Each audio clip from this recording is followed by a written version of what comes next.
บัดนี้เป็นครั้งที่41ตรงกับวันที่20ธันวาคม2548ข้าพเจ้าสาธิการพระสมคิดขอเพ่งวาจาสายาพุทธมนต์ถวายเป็นพุทธบูชาธรรมบูชาสังฆบูชาและอาจารย์บูชาในองค์พระข้อพระเดชเจ้าหลวงปู่สมเด็จหลวงปู่บุญเรียนหลวงปู่ศิลาตลอดทั้งครูบาอาจารย์ผู้เป็นผู้สอนเจ้าของชายจินามณี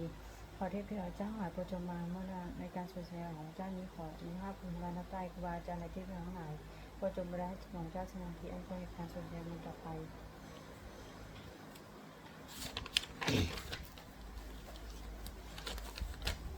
บทสวดชุมนุมเทวดาสมันตันจักวาเจสุตลาพระสมดุเทวดาสัพพังมังเยสัสนังตุสัพพะโมถังสักเคกามิจุโรเปพิริชิกลาตเปจันโตเรเทวิมาเนทีเปลาเทเจคันนิโรนังคานิเกหวัตุมุเจเตวิมาเจยันตุเทวาสลาธาราวิสมิยาคขังนาคาดิหัสสาสมิเกยังมรุจนังสัทโวเมสุนันตุธรรมสนักกะโลยันตาธรรมสนักกะโลยันตาธรรมสนักกะโลยันตา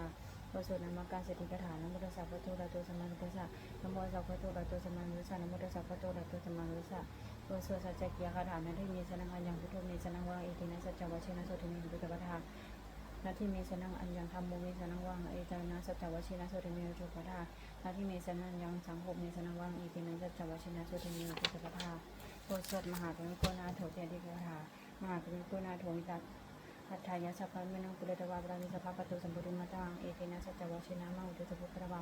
มหากรุณาโกนาโถตายะสัพพะเมนังปุเรตวาปรามิสัพพะปตุสัมปุริมัตตังเอตินะสัจจวัชเชนะมังอุตุสัพพุทธวา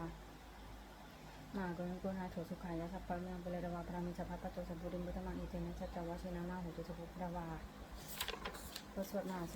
มัยสูตรเอวเมสุตังอิคัสสัญญาภวาสัพเพสุวิหารติกปิโลสินิมหาวันนี้มหาตาลิโกสังเกนะสัพพิปัจจามะเตหิวิโกสัพพิสัพเพวะระหันติหิวะสิงจโล